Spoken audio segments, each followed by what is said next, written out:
ஜெபித்த எல்லா ஜனங்களையும் நீர் ஆசீர்வதிங்கப்பா. அதற்காக கொடுத்த, உழைத்த, ஒத்துழைத்த அநேக பிள்ளைகள் ஆண்டவரே, இதற்காக பாடுபட்ட ஆண்டவரே, அந்த பாளையத்தை சரி பண்ணின எல்லாரையும் நீர் ஆசீர்வதிங்கப்பா. தொடர்ந்து பிரசன்னம் காத்துக் கொள்ளுங்க. அவர்கள் எல்லாரையும் ஆசீர்வதி. அதுக்குண்டான ஆண்டவரே ஆசீர்வாதத்தை அவர்களுக்கு தாங்கப்பா. வந்து கலந்து கொண்ட அந்த ஆண்டவரே காராமணி குப்பம் சபைக்காக, ஆண்டவரே மதுராந்தகத்திலிருந்து இந்த சபையினருக்காக ஒவ்வொருவருக்காக நாங்கள் ஜெபிக்கிறோம். ஒவ்வொருவரையும் ஆசீர்வதி. எங்க சபையிலிருந்து கலந்து கொண்ட ஒவ்வொரு வாலிப பிள்ளைகள் ஒவ்வொருவரையும் ஆசீர்வதியும். பெண் பிள்ளைகளை ஆசீர்வதியும், சிறு பிள்ளைகளை ஆசீர்வதியும். அதுல கலந்து கொண்டு வார்த்தையை கொடுத்த ஒவ்வொரு சகோதர சகோதரியும் ஆசீர்வதிங்கப்பா. ஆண்டவரே, எல்லா செக்ஷன்லையும் சாட்சி பகிர்ந்து ஆராதனையில ஆண்டவரே பங்கேற்ற, ஆண்டவரே செய்தி கொடுத்த, கவுன்சிலிங் கொடுத்த ஒவ்வொருவரையும் ஆசீர்வதிங்கப்பா. ஆண்டவரே, அந்த பிள்ளைகள் எல்லாரும் எழும்பி பிரகாசிக்க உதவி செய்யும். இந்த பிரயாசத்தை ஆசீர்வதித்துத்தான் இன்றைக்கு ஆண்டவரே, இந்த உயிர் திறந்த நாளிலே என்னை எங்களை கூட்டி சேர்த்த தயவுக்காய் நன்றி. இப்பொழுதும் என்னோடு எங்களோடு பேசும், வந்திருக்கிற ஒவ்வொருவரோடு பேசும், ஆசீர்வதியும். இயேசு கிறிஸ்துவின் நாமத்தினால ஜெபிக்கிறேன் ஜீவனுள்ள தகப்பனே. ஆமேன், ஆமேன். நாம் அமர்ந்து கொள்வோம். அன்பானே, இன்றைக்கு நாம் அப்போஸ்தலர் நடபடி புத்தகத்திலே 28ஆம் அதிகாரத்திலே 1வது வசனத்திலிருந்து 6வது வசனம் வரைக்கும் வாசித்து ஒரு சில காரியத்தை நாம தியானிக்க இருக்கிறோம். யாராவது படியுங்கள். நாங்கள் தப்பி கரை சேர்ந்த பின்பு அந்த தீவின் பேர் மெலிதா என்று அறிந்தோம். அந்நியராகிய அந்த தீவார் எங்களுக்கு பாராட்டின அன்பு அந்த வேளையிலே பிடித்திருந்த மழைக்காகவும் குளிருக்காகவும் அவர்கள் நெருப்பை மூட்டி எங்கள் அனைவரையும் சேர்த்து கொண்டார்கள். பவுல் சில விறகுகளை வாரி அந்த நெருப்புகளில் போடுகையில் ஒரு விரியன் பாம்பு அனல் உரைத்து புறப்பட்டு அவனுடைய கையை கவ்வி கொண்டது. விஷப்பூச்சி அவன் கையிலே தொங்குகிறதை அந்நியராகி அந்த தீவார் கண்டபோது, இந்த மனுஷன் கொலைபாதகன், இதற்கு சந்தேகமே இல்லை, இவன் சமுத்திரத்துக்கு தப்பி வந்தும் வழியானது இவனை பிழைக்க ஒட்டவில்லை என்று தங்களுக்குள்ளே சொல்லிக் கொண்டார்கள். அவன் அந்த பூச்சியை தீயிலே உதறி போட்டு ஒரு தீங்கும் அடையாதிருந்தான். அவனுக்கு வீக்கம் கண்டு அல்லது அவன் சடிதியாய் விழுந்து சாவான் என்று அவர்கள் பார்த்து கொண்டிருந்தார்கள். நேரமாய் பார்த்து கொண்டிருந்தும் ஒரு சேதமும் அவனுக்கு வராததை கண்டபோது வேறு சிந்தையாகி இவன் தேவன் என்று சொல்லிக் கொண்டார்கள். போதும். அன்பாலே, ஒரு சின்ன ஒரு சம்பவம். குளிர் காஞ்சிட்டு இருக்கும் போது ஒரு விரியன் பாம்பு பவுலை கடிக்குது. பாம்பு கடிச்சா என்ன ஆகும்? மனுஷன் சேர்த்து போயிடுவான். அதுலயும் காட்டுல இருக்கிற பாம்புலாம் வீரியம் ஜாஸ்தி இருக்கும். அப்ப அந்த விரியன், அந்த பாம்பு பேர் என்னன்னு சொல்றான்? விரியன் பாம்புன்னு சொல்றான். இந்த விரியன் பாம்பு அவன் கையை கவ்வி கொண்டு கடிச்சிருச்சு, தொங்குது. அதை பார்த்துட்டு அந்த தீவார் எல்லாரும் என்ன சொல்றாங்கன்னா, இந்த மனுஷன் கொலைபாதகன் சொல்றாங்க. அதை மட்டும் கட்டம் போடுங்க. இந்த மனுஷன் கொலைபாதகன் கட்டம் போடுங்க. நல்லா கட்டம் போட்டாதான் உங்களுக்கு அது மறக்காது. அந்த செய்தி அந்த பைபிள்ல நீங்க எடுக்கும்போது அது உங்க கண்ணில் பட்டுச்சுன்னா மறக்காது. இந்த செய்தி மறக்காது. நம்ம தான் கட்டம் போடுங்கன்னு சொல்றோம். எல்லாரும் பேனா எடுத்துட்டு வாங்க. 2 பேனா கலர், 2 கலர் 3 கலர் எடுத்துட்டு வாங்க. ஒவ்வொன்றும் நல்லா கட்டம் போட்டு அண்டர்லைன் பண்ணி வேதத்தை நல்லா அலசி ஆராயுது. அப்ப இந்த மனுஷன் கொலைபாதகன். இதை ஒரு கலர்ல போடு, ஒரே கலர் இருந்தா இன்னொரு கலர்ல போடு. 6வது வசனத்துல அவன் சாகாததை கண்டு அவங்க என்ன செய்யறாங்க? அவன் சாகல, பாம்பு கடிச்சு சாகல. சாகாததை கண்டு அவங்க என்ன செஞ்சாங்கன்னா வேறு சிந்தையாகின்னு இருக்கும் பாருங்க, கடைசி 2 வரிக்கு மேல. வேறு சிந்தையாகி இவன் தேவன் என்று சொல்லிக் கொண்டார்கள். அந்த வேறு சிந்தை ஒரு கட்டம், தேவன் என்று ஒரு கட்டம். முன்னாடி அதே வாயால என்ன சொன்னாங்க? கொலைகாதான், கொலபாதகம் அப்படின்றான். அதே மக்கள் அவன் சாவாததை கண்டு வேறு சிந்தை அடைந்து இவனை யாருன்னு சொல்றான்? தெய்வமாக்கிட்டான். இவன் தாண்டா தெய்வம், கடவுளே வந்திருக்கிறாரு. ஏன்னா பாம்பு சாவல இல்ல, அதனால கடவுள், இவர் தான் கடவுள், கடவுளுக்கு நிகராக்கி விட்டான். அப்ப அந்த தீவில் இருக்கிற மனுஷர்கள் சிந்தையை குறித்து நாம இன்னைக்கு பார்க்கிறோம். இந்த வசனத்தை நான் ஏற்கனவே நான் தியானிச்சிருக்கிறேன். அந்த டெய்லி டிவோஷன்ல நான் ஏற்கனவே கொடுத்த செய்தியை மறுபடி கொடுக்க கூடாதுன்னு தான் எனக்கு ஆண்டவருக்கு அக்ரிமெண்ட். அப்ப இந்த போர்ஷனை ஆண்டவர் காட்டினார். இதுல நிறைய செய்தி கொடுத்துருக்கிறேன். இந்த பக்கத்துல இந்த 27, 28ல நிறைய செய்தி கொடுத்துருக்கிறேன். இப்ப நான் என்ன செய்தி கொடுக்கணும் ஆண்டவரே? இதுல சிந்தையை குறித்து கொடு அப்படின்னார். இந்த வேறு சிந்தை, சிந்தைன்னா என்ன? இது இவங்க சொல்றதுக்கு காரணம் என்ன அப்படின்னா, அவர்கள் சிந்தை மாறியது. முன்னாடி கொலைபாதகன் என்று அவங்களோட மனசு சொல்லிச்சு. ஆகா, இவன் என்ன பாவம் பண்ணானோ தெரியல, இவன் கப்பல்ல சேதமடைந்து தண்ணிக்கு கடல்ல தப்பி வந்து கடைசியில இங்க பூச்சி கடிச்சு, இந்த விஷ பூச்சி கடிச்சு இவன் சாவ போறான், இவன் பயங்கரமான கொலைபாதகன், இவன் பாவி அப்படின்னு சொல்லி அவங்க மனசு சொன்னதுனால அவங்க கொலைபாதகன் என்று அவனை சொன்னார்கள். ஆனா அதே சமயத்துல கொஞ்ச நாள் அவன் உயிரோடு இருக்கிறான், எந்த ஒரு பாதிப்பும் வரல, அவனுக்கு எந்த ஒரு மரணமும் வரலன்னு அதே வாயால அவங்க என்னன்னு சொல்றாங்க? தெய்வம்னு சொல்றாங்க, கடவுள்றாங்க. அப்ப என்னாச்சு? அவங்க மனசு அல்லது சிந்தை மாறிடுச்சு. கொஞ்சம் முன்னாடி ஒரு சிந்தையில இருந்தாங்க, இப்போ ஒரு சிந்தையில இருக்கு. அதான் சிந்தை வேறு சிந்தையாகின்னு போடு. சிந்தைன்னா என்னங்க? இங்கிலீஷ்ல மைண்டுன்னு இருக்கு. இங்கிலீஷ்ல என்னன்னு இருக்கு? சிந்தைய மைண்ட் அப்படின்னு. மைண்டுன்னா என்ன தெரியுமா? நம்ம புரிஞ்சுக்கிற தமிழ்ல மனசு, மனதுன்னு சொல்லுவோம்ல.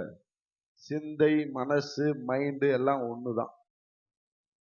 அப்ப ஏற்கனவே ஒரு வேறு மனசு கொண்டிருந்து இவனை பாவி என்று தீர்த்தார்கள். இவன் சாகாததை கண்டு அடுத்தது மனசை மாத்திட்டு இவன் தெய்வம் என்று சொன்னார்கள். அப்ப மனசு என்ன ஆயிற்று? மாறிடுச்சு. வேறு சிந்தைனா வேறு மனசு கொண்டு. இத கொஞ்சம் தியானிச்சேன். இப்ப தியானிக்கும் பொழுது எனக்கு மைண்ட் அப்படின்றது சிந்தனைக்கு வந்தது. இப்ப நாங்க மைண்ட் ஹெல்த்தை பற்றி படித்து கொண்டிருக்கிறேன். நான் mind health, diploma in mind health ஒரு இன்ஸ்டியூட்ல, ஒரு அகாடமியில படிச்சுட்டு இருக்கிறேன். 2 மாசமா படிச்சுட்டு, நானும் என் மனைவியும் படிச்சுட்டு இருக்கோம். Mind health. அதுல என்னென்னலாம் சொல்லி தராங்கன்னா ரொம்ப யூஸ்ஃபுல்லா இருக்கு. அது கவுன்சிலிங்காக. Who is mind health counsellor, role of mind health counsellor, quality of a good mind health counsellor. இப்படி இதெல்லாம் என்னன்னா, யார் உண்மையான அந்த மைண்ட் ஹெல்த் அப்படின்னாக்கா ஆரோக்கியமான மனசை புரிந்து கொண்டு அவர்களுக்கு ஆலோசனை வழங்குகிறவர்களுடைய தகுதி எப்படியாக இருக்க வேண்டும், அவர்கள் என்னென்ன தகுதி பெற்றிருக்க வேண்டும், அவருடைய ரோல் என்ன, அவங்களுடைய ரோல்னா என்ன, அவங்களுடைய பங்களிப்பு என்ன. இந்த மைண்ட் ஹெல்த் அப்படின்னாக்கா மைண்ட் பாதிக்கப்பட்டு வராங்கல்ல. மைண்டுன்னா மனசு, மனசுல ஆரோக்கியம் இல்லாமல் குழம்பி போய் வேறு சிந்தனை வந்து அந்த மனசுல ஒரு நிம்மதி இல்லாம, மனசுல ஒரு சமாதானம் இல்லாம வரவங்களை எப்படி நீ டீல் பண்ணணும்? இது ஏற்கனவே கத்து கொடுத்திருக்கிறார் ஆண்டவரு. 30 வருஷமா அந்த கவுன்சிலிங் ஊழியம் தான் நான் பண்ணிட்டு இருக்கிறேன். ஆனா ஒரு அங்கீகாரம் இல்லாமல், ஒரு சர்டிபிகேட் இல்லாமல், ஆண்டவர் சொல்லிக் கொடுத்த சத்தியத்தின்படி நாங்க செய்து கொண்டிருக்கிறேன். செக்குலரா இல்ல. உலக பிரகாரமான படிப்புல அது என்னென்னலாம் சொல்லிக் கொடுக்கிறது எனக்கு தெரியாது. நான் படிச்சது கிடையாது. ஆனா 30 வருஷமா நாங்க என்னுடைய மனசுல ஆசை இருக்கு. அது படிக்கணும்ட்டு. அதுக்கு சந்தர்ப்பம் இப்பதான் கிடைச்சது. 61 வயசு, 62 வயசுல. அத நாங்க படிக்கிறோம். உண்மையிலே ஒவ்வொரு வாரமும் நைட்ல 2 மணி நேரம், 3 மணி நேரம் கிளாஸ் வருது. எல்லா சிரமத்தின் மத்தியிலும் படிச்சிட்டு இருக்கிறோம். ஏன்? இன்னும் அருமையா நம்ம செயல்படணும். இன்னும் மனநிலை பாதிக்கப்பட்டவர்கள் ரொம்ப ஏக்கத்தோட இல்லது குழப்பத்தோட வரவங்களுக்கு நல்ல குழப்பம் நீங்கி அவங்களுக்கு நல்ல ஒரு ஆலோசனை சொல்லி அவங்களுடைய மனநிலையை ஆரோக்கியமாக வைத்துக் கொள்வது எப்படி என்பதை சொல்லித் தர வேண்டும் என்று ஆசைப்பட்டு படிச்சிட்டு இருக்கிறேன். கஷ்டப்பட்டு. அது போகட்டும். இங்க ஆண்டவர் இந்த வேறு சிந்தை, அந்த மைண்டை குறித்து இன்னைக்கு உங்க பிள்ளைங்களுக்கு சொல்லிக் கொடு அப்படின்னார்.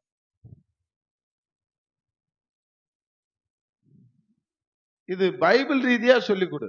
நீ உலக ரீதியா சொல்லி தர தேவையில்ல.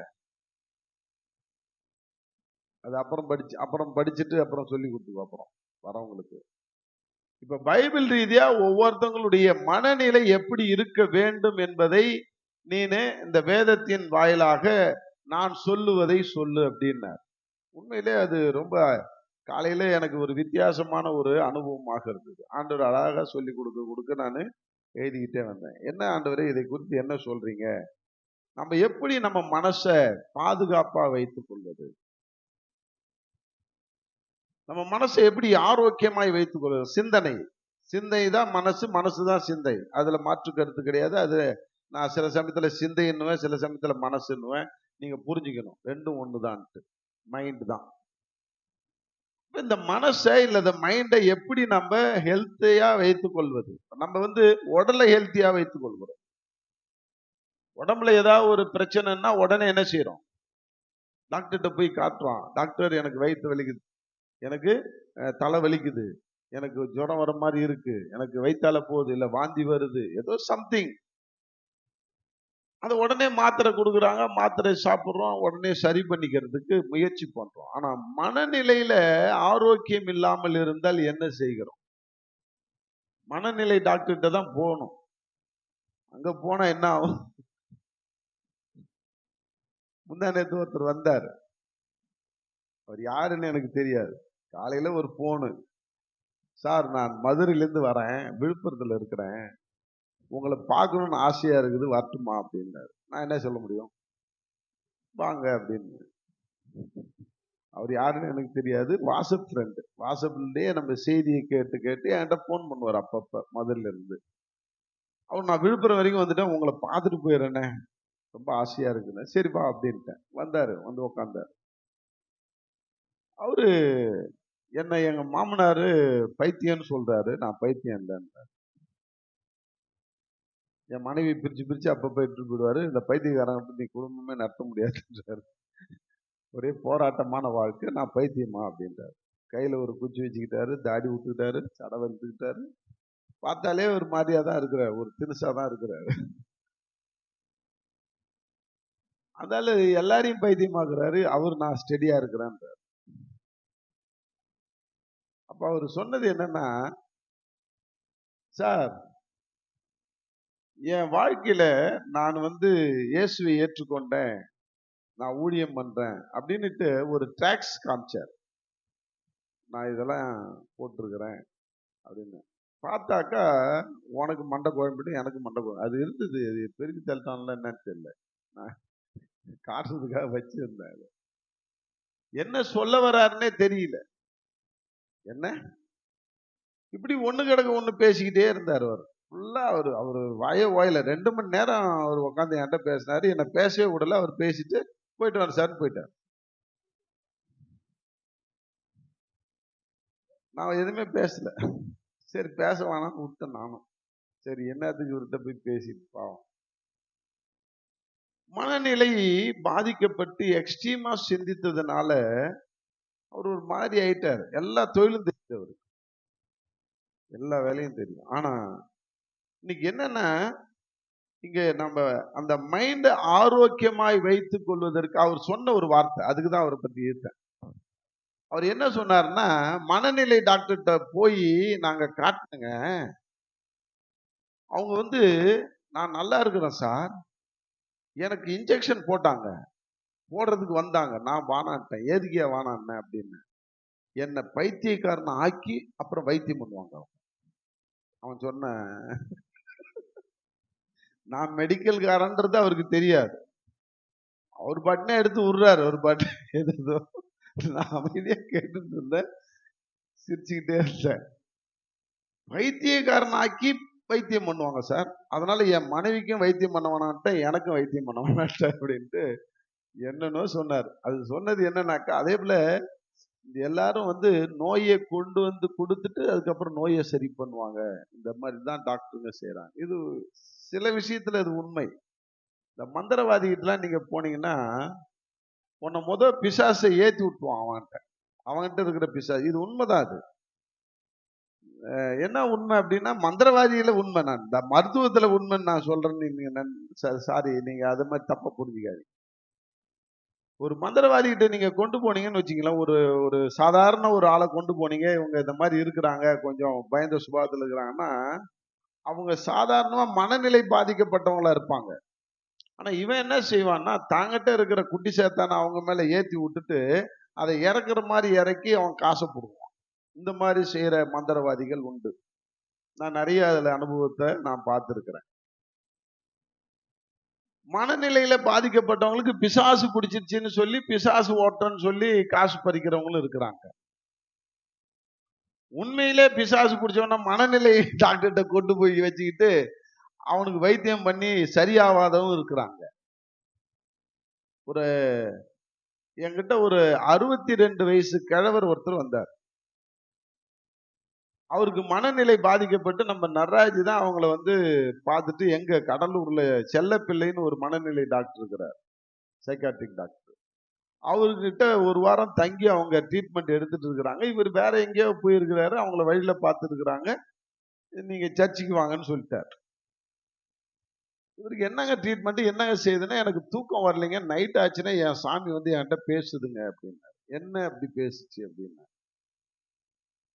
ஏன் அவர் மனைவி, இந்த ஆளுக்கு 62 வயசுன்னா அவங்க மனைவிக்கு 59 அல்ல அப்படி இருக்கும், ஒரு 2-3 வயசு தான் டிஃபரெண்ட். பார்த்தா படுகழிவியா இருக்குது, பாவமா இருக்குது. அது பார்த்தாலே பர்சனாலிட்டியாவும் இல்லை, நல்ல உடம்பு திடகாத்திரமா இல்லை, ஒல்லி பிச்சா மாதிரி பாவம், புண்ணுன்னா ஊந்துரும் செத்து போற மாதிரி இருக்குது. அந்த அந்த அம்மா, வயசான அம்மா, இந்த ஆளை பராமரிச்சுட்டு இருக்குது. இந்த ஆள் சொல்றான், எங்க ஊரு சேர்மன், அதாவது அங்க பஞ்சாயத்து தலைவர் இருக்கிறாருல, என் ஒய்ஃபுக்கு வேலை கொடுத்தாரு. இந்த தண்ணி டேங்க்ல வந்து தண்ணி ஏத்துற வேலை. காலையில 3 மணி 4 மணிக்கெல்லாம் போய் டேங்க்ல என்ன செய்யணும், தண்ணி ஏற்றணும். அந்த வேலைக்கு இவங்க ஏந்திரிச்சு போறாங்க. அந்த பஞ்சாயத்து தலைவர் வந்து ஒரு வாலிபன், நல்ல திடகாத்திரமான வாலிபன், சின்ன வயசு பையன். இந்த அம்மா கேள்வி இவளை வச்சுக்கிறான்னு சொல்றான். எப்படா இதை சொல்றேன்னா, என் கனவுல என் ஆத்தா வந்து காட்டினா, அவன் வந்து என் பொண்டாட்டியை தூக்கிட்டு ரூமுக்கு போறத காட்டினான். எப்படி இருக்கு இதெல்லாம்? என்ன இது? கற்பனை, பிசாசனுடைய கிரியைகள். ஸோ இப்படிலாம் நிறைய இருக்குது. நிறைய பேர் நான் டீல் பண்ணியிருக்கிறேன் அந்த மாதிரி ஆளுங்கள்லாம். கற்பனையில பிசாசுடைய கிரியைக்கும் மனநிலை பாதிப்புக்கும் வித்தியாசம் தெரியாத அநேகர் இன்னைக்கு அலசடிப்பட்டு கொண்டு. என்ன காரணம்னா, அவங்களுடைய மைண்டை, அவங்களுடைய மனசை ஆரோக்கியமாக வைத்திருக்க தெரியவில்லை. இதனால் நிறைய பேர் பாதிக்கிறாங்க. அதனால இன்னைக்கு வேதம் என்ன சொல்கிறது? அப்ப நான் ஆண்டவர்கிட்ட கேட்கிறேன், ஆண்டவரே இதை குறித்து நான் என்ன பேச, எனக்கு இந்த மாதிரி சிந்திக்கவே இல்லை. நான் கவுன்சிலிங் கொடுக்குறேன், மற்றபடி உன்னுடைய சத்தியத்தை சொல்லணும். இந்த சிந்தையை குறித்த ஒரு பாடத்தை இன்னைக்கு நீங்க கற்றுக் கொடுக்குறீங்கன்னு, நான் என்னத்தை கற்றுக் கொடுக்கறேன்னு கேட்கும்போது ஆண்டவர் சொன்னாரு, ஒவ்வொருடைய மனநிலையும் நாம ஆரோக்கியமாய் வைத்துக் கொள்வதற்கு ஒரு அடிப்படை 3 காரியத்தை கற்றுக்கொடு அப்படின்னாரு. என்ன காரியம்னா, சிந்தை, மனித சிந்தையை பற்றி கற்றுக்கொடு. அடுத்தது பிசாசுடைய சிந்தைன்னா என்னன்னு கத்துக்கொடு. அடுத்தது தேவ சிந்தைன்னா என்ன. 3 வித சிந்தை தான் இந்த உலகத்துல ஆளுமை செய்து கொண்டிருக்கிறது. மனித சிந்தை, மனித மனம், அடுத்தது பிசாசுடைய மனம், அடுத்தது தேவனுடைய மனசு. இந்த இப்படி கையை விட்டுங்க, இந்த 3 விரல விட்டுங்க. உங்க விரல நீங்க இந்த மோதிர விரல் தான் நீங்க, உங்க சிந்தை, மனித சிந்தை. இது தேவனுடைய சிந்தை. இந்த நடுவிரல் தேவனுடைய சிந்தை, இந்த சுண்டி விரல் பிசாசுடைய சிந்தை. இந்த மனித சிந்தை பிசாசுடைய சிந்தையோடு இன்ட்ராக்ட் ஆச்சுன்னாக்கா அவன் பைத்தியக்காரன் ஆயிடுறான், இல்லைன்னா பிசாசு பிடிச்சவன் ஆயிடுறான், இல்லைன்னா ஒரு வித்தியாசமான இந்த மனித சமுதாயத்திலே ஒரு புறக்கணிக்கப்பட்டவனா இல்லது வெறுக்கப்படுகிறவனாய் மாறுகிறான். ஆனா அவனுடைய சிந்தையில தேவ சிந்தையோடு அவன் இணைந்து கொண்டான் என்றால் அவன் ஒரு புனிதமான மனிதனாய் மாறுகிறான். அவன் ஒரு தேவ மனிதனாய் மாறுகிறான். தேவனுடைய ஆசீர்வாதத்தை முழுமையாய் பெறுகிறான். அப்ப நம்முடைய சிந்தை, நம்முடைய மனசு யாரோட லயிக்க வேண்டும், யாரோடு தொடர்பு கொள்ள வேண்டும் என்பதை முடிவு எடுக்கிறது நீயே நானும் தான். இன்னைக்கு நம்முடைய சிந்தை மனசு மாறக்கூடியது. மனிதனுடைய மனசு மாறக்கூடியது. மனிதனுடைய மனசு மாறக்கூடியது. பிளக்சுவேஷன் இருந்துகிட்டே இருக்கும். அதனால்தான் அநேக அறிஞர்கள் சொன்னான், மனம் ஒரு குரங்கு அப்படின்னா. சொன்னானா இல்லையா? ஏன் சொன்னான்? தாவிக்கிட்டே இருக்குமா? ஆமா. இங்க இருந்து இங்க தாவும், இங்க இருந்து அங்க தாவும். மனசு அப்படியே பாயும், அலபாயும். அது மனிதனுடைய இயற்கை. மனிதனுடைய மனசு அலைவாகிற மனசு. அதிக ஆசைப்படும், அதிக கோவப்படும், அதிக அப்படியே ஒரு நேரம் கம்முன்னு இருக்கும், ஒரு நேரம் டென்ஷன் ஆகும், ஒரு நேரம் சாப்பிட்டா இருப்பாங்க, ஒரு நேரம் வல்லுன்னு விடுவாங்க. இதெல்லாம் மனிதனுடைய மனசு. அது மாறும். ஆனா பிசாசுடைய மனசை புரிஞ்சுக்கும்.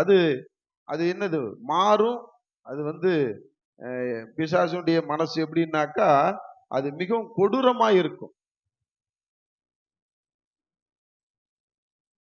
அது ரொம்ப கொடூரமா இருக்கும். அந்த பிசாசுடைய மனசும் மனிதனுடைய மனசும் சேர்ந்துச்சுன்னா அந்த மனுஷனை அழகழிச்சிடும்.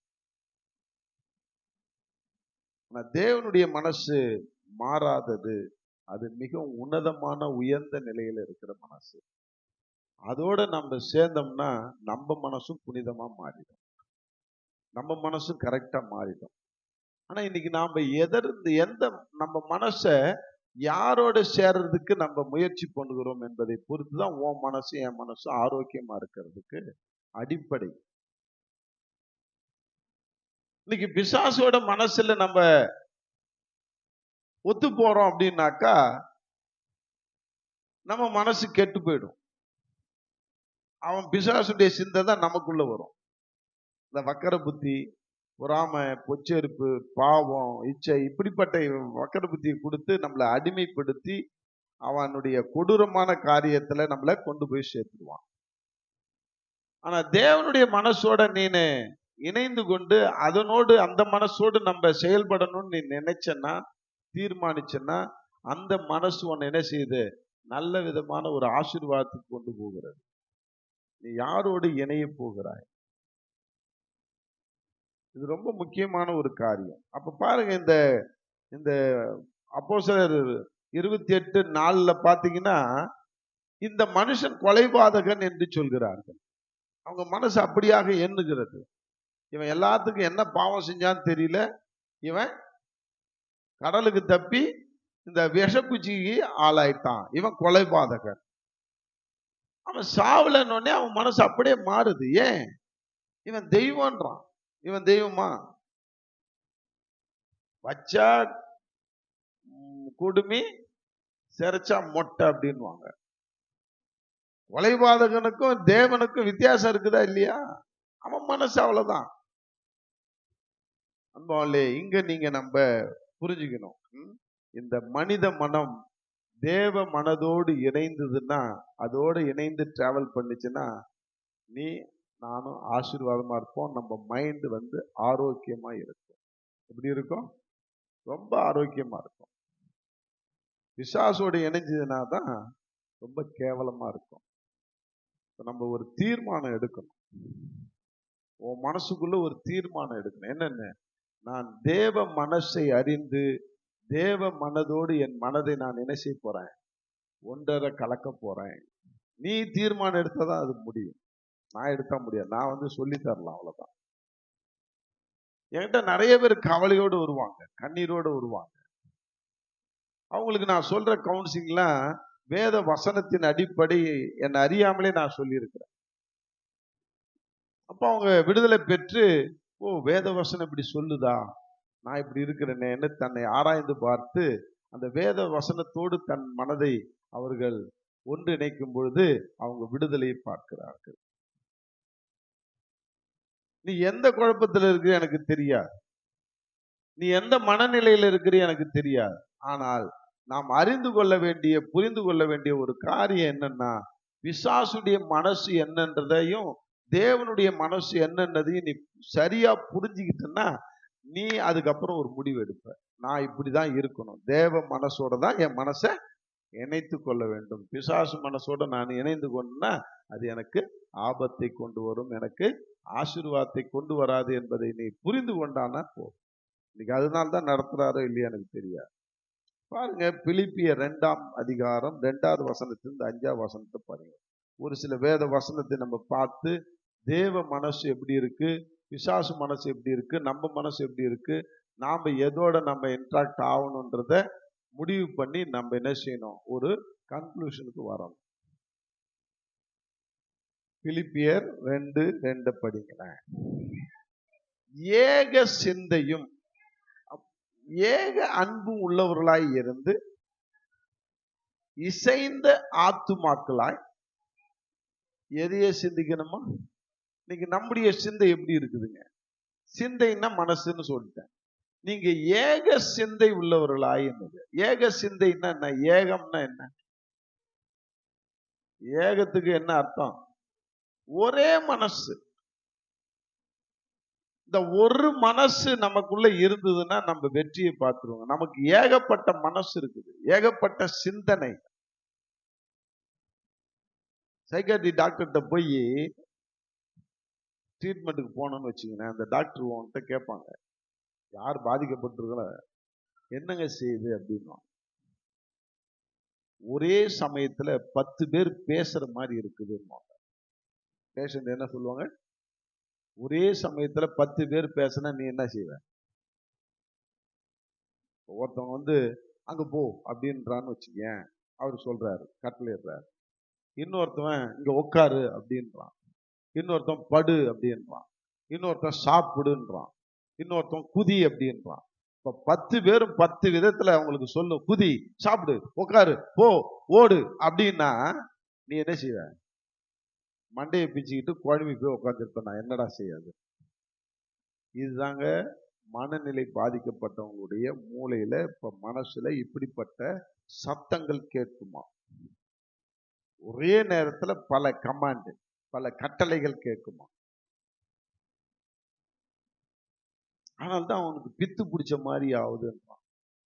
இது பிசாசுடைய கிரியும் உண்டு, பிசாசுடைய கிரியும் உண்டு. பிசாசு எங்கதான் உன்னை பிடிக்குதுன்னாக்கா சிந்தனையில தான் பிடிக்குதுன்னு சொல்றாங்க. நான் ஏற்கனவே சொல்லி இருக்கிறேன், பாவம் எப்படி பரிணாமம் எடுக்கிறது என்று. அந்த பாவத்தை, எண்ணங்களை அல்லது சிந்தனைகளை நம்முடைய சிந்தனையில வந்து வைக்கிறானா பிசாசு. பாவத்தை எங்க வைக்கிறான்? சிந்தனையில தான் போடுறான். ஒரு உதாரணத்துக்கு சொல்றேன், தண்ணி அடிச்சா தேவலாம், நீ இப்ப தண்ணி அடி, இப்போ உனக்கு ஒரு பிரச்சனை வந்துருச்சு, இது தண்ணி அடிச்சாதான் உனக்கு அதுல விடுதலை கிடைக்கும், ஒரு மனசு ஒரு பீஸ்ஃபுல் கிடைக்கும்ன்ற எண்ணத்தை அல்லது சிந்தனையை அல்லது மனசை வந்து என் மனசுல வந்து வைக்கிறான். நல்லா புரிஞ்சுக்கோ, பிசாசு என் மனசுல வந்து மைண்ட்ல வைக்கிறான். என்னன்னு? தண்ணி அடிச்சா தேவலாம், தம் அடிச்சா தேவலாம், விபச்சாரம் பண்ணா தேவலாம், இந்த பொருளை திருடுனா தேவலாம், எது வேணாலும் வச்சுங்க, எந்த பாவ காரியத்தை வேணாலும் சிந்தனையில தான் வைக்கிறான். அவன் நம்மளை செய்ய வைக்கல. நல்லா புரிஞ்சுக்கோ. சிந்தனையில வச்சிடறான். அந்த சிந்தனையில நாம செயல்படுகிறோம். நாம தான் செயல்படுறோம். இந்த சரீரம் செயல்படுது. என் மனசு சொல்லுது, பிசாசு சொல்லிட்டான் தண்ணி அடி அப்படின்னு. என் மனசு இப்ப சொல்லுது, போ நேரா சாராய கடைக்கு போ, போட்டு வாங்கு, ஊத்து, திருவி, குடி அப்படின்னு என் மனசு சொல்லுது. நான் செயல்படுறேன். என்னுடைய சரீரம் செயல்படுது. அப்ப பைபிள் என்ன சொல்லுதுன்னா, ஒரு மனிதனுக்கு பிசாசான சிந்தனையில பாவத்தை விதைச்சிட்டான்னா, அந்த பாவத்தை செயல்படும் போது அந்த செயலாக்கம், அந்த செயல் காரியங்கள், கிரியைகள் தனக்கு விரோதமாய் இருந்தால், எனக்கே விரோதமாய் இருந்தால் அந்த செயல்பாடுகள் அது குற்றமாக மாறுகிறது. இப்போ பாவம் என்னவா மாறுது? குற்றமாக மாறுகிறது. எனக்கு நானே அதை செஞ்சுக்கிட்டான், என்ன நானே பாதிக்கிற மாதிரி செஞ்சுக்கிட்டான். அதே பாவ எண்ணம் அடுத்தவர்களை பாதிக்கும்படி செஞ்சுதான். இப்ப ரோஹித் இருக்கிறாரு, அவனுடைய பணத்தை திருடுன்னு சொல்லுது. இல்ல அவன் வாட்சி வச்சிருக்கிறான் சூப்பரா, இல்ல செல்போன் வச்சிருக்கிறான் இப்பதான் புதுசா வாங்கிட்டு வந்துடான், அதை திருடிக்கோ அப்படின்னு அந்த எண்ணத்தை எனக்குள்ள பிசாசு வந்துச்சுன்னா, போட்டுச்சுன்னா, நான் போய் அந்த செல்போனை திருடிட்டேன்னா யாரு பாதிக்கப்படுறான்? அடுத்தவன் பாதிக்கப்படுறான். அடுத்தவர்கள் பாதிக்கப்பட்டாலோ அல்லது அடுத்த விலங்குகளோ அல்லது விலங்கினங்களோ அல்லது மனித உயிர்களோ பாதிக்கப்பட்டு உன்னுடைய பாவ எண்ணம் செயல்படும் போது அடுத்தவர்கள் பாதிக்கப்பட்டார்கள் என்றால் அது அக்கிரமமாக மாறுகிறது. என்ன மாறுதான்? எனக்கு விரோதமாய் நான் செய்து கொண்டால் அது குற்றம். அடுத்தவர்கள் பாதிக்கும்படி அதை செயல்பட்டால் அது பேரு அக்கிரமம். அதுவே ஆண்டவரையும் ஆண்டுடைய சத்தியத்தையும் அது பாதிக்கிற மாதிரி இருந்ததுன்னா அது பேர் குற்றமாக மீறுதலாக மாறுகிறது. பாவம் எண்ணத்தை அது போட்டது பிசாசு தான் சிந்தனையில. அது செயலாக்கம் படும்போது நான் தான் செயல்படுத்துறேன். அந்த செயலாக்கம் எனக்கு விரோதமா செஞ்சா அது குற்றமாகவும், அடுத்தவர்களுக்கு விரோதமாக செஞ்சா அது அக்கிரமமாகவும், தேவனுக்கு விரோதமாய் சென்றால் அது மீறுதலாகவும் மாறுகிறது. இந்த 4 அந்த பாவம் என்ற ஒரு சிந்தனை 3 பரிமாணமாக மாறி நம்மள நரகத்துக்கு கொண்டு போகுது. இந்த காரியத்துக்காக, இந்த 4 காரியத்துக்காகவும் தான் இயேசு ஆண்டவர் சிலுவையில மரித்தாராம். அதுதான் ஏசாயா 53ஆம் அதிகாரம் சொல்கிறது தீர்க்க தரிசனமாக. அதனால்தான் நான் ஒவ்வொரு கிறிஸ்தவர்களும் காலையில எழுந்திரிச்ச உடனே உங்களை நெடுஞ்சானா ஆண்டவருடைய பாதத்துல விழுந்து, ஆண்டவரே இந்த ஆவி, ஆத்துமா, சரீரம், சிந்தை இதை நான் உமக்கென்று நீதிக்குரிய ஆயுதமாக ஒப்பு கொடுக்கிறேன் அப்படின்னு சொல்லி ஒப்பு கொடுத்துட்டு ஏசாயா 53ஆம் அதிகாரத்தை நல்ல முழங்கால நின்று உன் காதுக்கே உழற மாதிரி சத்தமிட்டு படிங்க. அதுல பாவம், குற்றம், அக்கிரமம், மீறுதல், இதுக்காக ஏசாண்டவர் சிலுவையிலே ரத்தம் சிந்தினார், அடிக்கப்பட்டார். உன்னுடைய மீறுதலுக்காக, உன்னுடைய குற்றத்திற்காக, உன்னுடைய பாவத்துக்காக, உன்னுடைய அக்கிரமத்துக்காக அவர் அடிக்கப்பட்டார், நொறுக்கப்பட்டார். உன் மேல வரக்கூடிய ஆக்கினை தீர்ப்பு அவர் மேல வந்தது என்று அந்த ஏசாயா தீர்க்க தரிசன புத்தகத்தில் இருக்கிற அந்த 53வது வசனத்தை, அந்த 53ஆம் அதிகாரத்தை நீ படிக்கும் பொழுது நீனே டிக்ளேர் பண்ற மாதிரி டெய்லியும் என்னென்ன, ஆண்டவரே என் சிந்தனையில வந்த பாவம் குற்றமாகவும், என் சிந்தனையில வந்த பாவம் அக்கிரமமாகவும், என் சிந்தனையில வந்த பாவம் மீறுதலாகவும் மாறி இருக்கலாம். ஆண்டவரே ஒவ்வொரு நாளும் இந்த பாவம், குற்றம், அக்கிரமம், மீறுதலுக்காக நீர் அடிக்கப்பட்டீர் என்று நான் விசுவாசிக்கிறேன். என் பாவத்தை கழுவி என்னை இன்னைக்கு புது சிருஷ்டியாய் மாற்றும் என்று ஒவ்வொரு நாளும் நம்மளை என்ன செய்யறோம்? ஒப்பு கொடுத்து புது சிருஷ்டியாய் மாற்றிக் கொள்கிறோம். அதுதாங்க விசுவாச பிரமாணம். டெய்லி ஒவ்வொரு கிறிஸ்தவனும் சொல்ல ஆரம்பிங்க, ஆட்டோமேட்டிக்கா உங்களுடைய மனநிலையே மாறுங்க. உங்களுக்குள்ள அந்த குற்ற உணர்வு வராது. குற்ற மனசாட்சி உங்களுக்குள்ள கில்ட்டி கான்சியஸ் கிரியை செய்யாது. அதெல்லாம் பிசாசுடைய கிரியை. அந்த பாவ சிந்தனை உங்களுக்குள்ள வராது. உங்க சிந்தனையை, உங்க மனசை கிறிஸ்துவுக்குள்ளாக காத்து கொள்ள முடியும். அதனால்தான் இங்க பவுல் அழகா எழுதுறார் தன்னுடைய அனுபவத்துல. நேற்று அழகா பார்த்தோம் 3:6 பார்த்து. நான் எத்தனை 4:6 பற்றி அழகா பேசினேன். எண்ணங்கள். கிறிஸ்துவ வாழ்க்கை வெற்றி பெறணும்னு இன்னைக்கு சொல்றேன், நல்லா தெரிஞ்சுங்க. நான் கண்டுபிடிச்ச ஒரு உண்மை அது. என்னுடைய வாழ்க்கை தோல்வியில இருந்தது. நான் வெற்றியுள்ள வாழ்க்கை வாழணும்னு நான் தீவிரமாய் வேதத்தை வாசிக்கும் போது ரோமர் 6ல அந்த எண்ணங்களை குறித்த ஒரு காரியத்தை எனக்கு வெளிப்படுத்தினார் ஆண்டவர். என்ன பாருங்க, ரோமர் 6ஆம் அதிகாரத்தை எடுத்துக்கொள்ளுங்க. அதுல 11ஆம் வசனத்தை படிங்களேன். அப்படியே நீங்களும் உங்களை பாவத்திற்கு மரித்தவர்களாகவும் நம்முடைய கர்த்தராகிய இயேசு கிறிஸ்துவுக்குள் தேவனுக்கு பிழைத்திருக்கிறவர்களாகவும் எண்ணிக்கொள்ளுங்கள். என்ன கொள்ளுங்களாம்? என்றது எப்படி எண்ண முடியும்? எங்க எண்ண முடியும்? மனசுலதான் எண்ண முடியும். The imagination. கிறிஸ்துவ வாழ்க்கையை, கிறிஸ்துவத்துல வெற்றியை பார்க்கணும்னா உன்னுடைய இமேஜினேஷன் நல்லா வளரணும். கிறிஸ்துவுக்குள்ளாக எண்ணிக்கொள்ளுங்கள், நான் செத்துட்டேன், நான் உயிரோட இல்லை, நான் வாழ்வது இனி இயேசுவுக்காக வாழப் போகிறேன். அந்த எண்ணம் நம்மளால எண்ணிக்கொள்ள முடியாதா? ஈஸி தானே இது. நான் அல்ல சொல்றது ஈஸி தானே. அதுதான் ஒரு எண்ணிக்கொள்ளுங்கள்ன்ற இமேஜினேஷன்ல நீ உன்னை ஒப்பு கொடுன்றார். அதுக்கு அந்த 6ஆம் அதிகாரத்தில் தான் அவர் அந்த ரகசியத்தை சொல்லி தர்றாரு. அங்கதான் நான் கத்துக்கிட்டேன். என்ன சொல்றாரு? 13ஆம் வசனம், உங்கள் அவயங்களை நீதியின் ஆயுதங்களாக, அவயம் ஆயுதம் என்றார். இதெல்லாமே இமேஜினேஷன்ல தான் நீ எண்ணிக்கொள்ளணும். என்னுடைய அவயம்னா இந்த உடல், சரீரம் முழுவதும், என் ஆவி, ஆத்மா, சரீரம், இந்த கண்ணு, காது, மூக்கு, எல்லாம் உள் உறுப்பு, வெளி உறுப்பு எல்லாத்தையும் இப்படியே சேர்த்துக்கோ நீ. ஏன்னா எல்லா உறுப்புகளும் பாவத்தை செய்ய வைக்குது பிசாசு. சொல்லு புரியுதா? அப்ப எல்லா உறுப்புகளையும், என்னுடைய பார்ட்ஸ் ஆஃப் த பாடி, என்னுடைய உடல் உறுப்புகளை நான் ஆயுதமாக, ஆயுதம் என்றால் ஒரு கத்தியாக அப்படின்னு எண்ணிக்கோ. கத்தியாக எண்ணி, இமேஜினேஷன்ல, கற்பனையில தான் எண்ணணும், மனசுல தான் எண்ணணும். எண்ணி, ஆண்டவரே உன் கரத்துல ஒப்பு கொடுக்குறேன், நீ பத்திரமா பார்த்துக்கோ. இது சொல்ல என்ன கற்பனை பண்ணிக்கிட்டு சொல்லி பாரு. டெய்லி இப்ப நான் சொல்றேன், உண்மையிலே சொல்றேன், அநேக பிசாசுகள் என்னை விட்டு டிஸ்டர்ப் பண்றத இப்போ ஒதுங்கிடுச்சு. போராட்டம் எனக்கும் உண்டு, நானும் மனுஷன்தான். உங்களை மாதிரி எண்ணங்கள் எனக்கும் உண்டு. ஆனா இன்னைக்கு எப்படி வெற்றியை பார்க்கணும் கற்றுக் கொடுக்கிறார் பைபிள்ல அழகா தெளிவா. நம்ம மனசை எங்க சிறைப்படுத்தணும் என்பதை அழகா கற்றுக் கொடுக்கிறார். ஏக சிந்தை உள்ளவர்களாய், ஏகப்பட்ட சிந்தை அல்ல, ஏகப்பட்ட மனசு அல்ல. உன் மனசை ஒருநிலைப்படுத்தி ஆண்டவர்கிட்ட செலுத்து. ஆண்டுடைய வேத வசனத்துல செலுத்து. வேத வாக்கியம் என்ன சொல்லுதுன்னு பாரு. அப்ப நான் இதை செய்ய செய்ய வெற்றியை பார்க்கிறேன். அப்ப என்ன சொல்றாரு? ஒரு இமேஜினேஷன்ல நீ எண்ணிக்கோ. நீ செத்துட்டாதான் எண்ணிக்கோ. நீ இப்ப கிறிஸ்துவுக்குள்ள போய்ச்சிருக்குதா எண்ணிக்கோ. உன்னுடைய அவயத்தை ஒரு ஆயுதமா எண்ணிக்கோ. அந்த ஆயுதத்தை ஆண்டவர்கிட்ட கொடுக்கிற மாதிரி இமேஜினேஷன் கற்பனை பண்ணிக்கோ. அவரு பார்த்துப்பார். அப்படியே நீ பாவத்துல விழுந்தாலும் நான் அல்லன்னு சொல்லி பாரு. இது யாருமே சொல்லாத ஒரு சத்தியம்.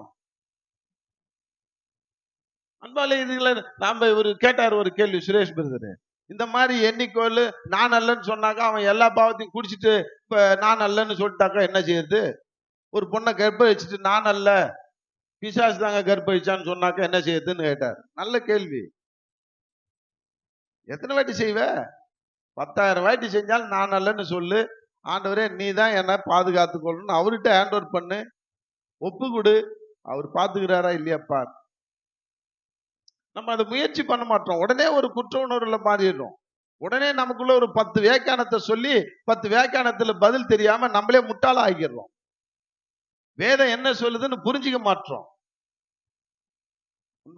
உன் மனசை அடக்க கற்றுக்கொள். அதுதான் இங்க பிலிப்பியர்ல அழகா சொல்றார். ஏக சிந்தை உள்ளவர்களாய், இசைந்த ஆத்துமாக்களாய் ஒன்றையே சிந்தியுங்கள். எதை? ஒன்னு சிந்தித்தா ஒன்னையே சிந்தி. அது எப்படி இருக்கணும், எப்படி நம்ம விடுதலை ஆகணும், எப்படி நம்ம மனசை ஆண்டவருக்குள்ள செலுத்தணும், அதை மட்டும் சிந்தி. பிசாசு எப்படி நம்மள்கிட்ட இன்ட்ராக்ட் ஆகி நம்மளை டைவர்ஷன் பண்றான், நம்மளை திசை திருப்புறான் என்பதை நீ புரிஞ்சிக்கோ. அதை படிங்க. அந்த அந்த பிலிப்பியர் 2:5. ஏக சிந்தையும் ஏக அன்பு உள்ளவர்களாயும் இருந்து இசைந்த ஆத்துமாக்களாய் ஒன்றையே சிந்தித்து சந்தோஷத்தை நிறைவாக்குங்கள். ஒன்றையும் வாதினாலாவது. அப்படின்னா என்ன? ஆர்குமெண்ட். இப்ப நான் ஒண்ணு சொல்றேன்னாக்கா ஒரு 10 முட்டாள்தனமான கொஸ்டின் உனக்குள்ள வரும். நான் ஏன் அது முட்டாள்தனமான கொஸ்டின்னா, அது பிசாசு கொடுக்கிறது. இது நடக்குமா? நீ ரொம்ப லீகலா சிந்திக்கிறேன்னு அர்த்தம். அப்ப நடக்கும்னு விசுவாசிய, நடந்துருச்சுன்னா உனக்கு நல்லது தானே. நடக்குமான்னு சந்தேகப்பட்டனா போ, பூட்ட கேஸ் தான். நீனு சொல்லு, புரியுதா இல்லையா? நல்லதை நினைப்போம். உள்ளுவதெல்லாம் சொல்லுங்க உங்க வாயை திறந்து. உயர்வுள்ளல் அப்படின்னா என்ன அர்த்தம்? எண்ணுவதெல்லாம் நல்லதே எண்ணுடா. உன் மனசுல நினைக்கிறதெல்லாம் நல்லதே நினை. பெற்றோர்கள் ஏன், முன்னோர்கள் ஏன் இதெல்லாம் சொல்லிட்டு போனாங்க? உள்ளுவதெல்லாம் உயர்வுள்ளல். நீ மட்டமால நினைக்கிற, நெகட்டிவால நினைக்கிற, அசிங்கமால நினைக்கிற, வக்கரமால நினைக்கிற. நெகட்டிவ்னா என்ன? செத்து போயிடணும். ஒரு ஆக்சிடென்ட் நடக்குது, அது விபத்து. நீ ஒரு அம்மா என்கிட்ட சொல்லும், தினத்தந்தி பேப்பர் படிச்சுட்டே இருக்கும். கேசவா கேசவா கேசவா இங்க பாரு, இங்க பாரு, 4 பேர் செத்து விட்டாங்களாம், என் பிள்ளைங்க இப்பதான் போயிட்டு இருக்குது ரோட்ல அப்படின்னு. இது எதோட கம்பேர் பண்ணுது? இப்ப அது பிள்ளைங்க போதான் ஆக்சிடென்ட்ல சாவமா. இப்படியே நீ நினைச்சா செத்துதான் போவோம்.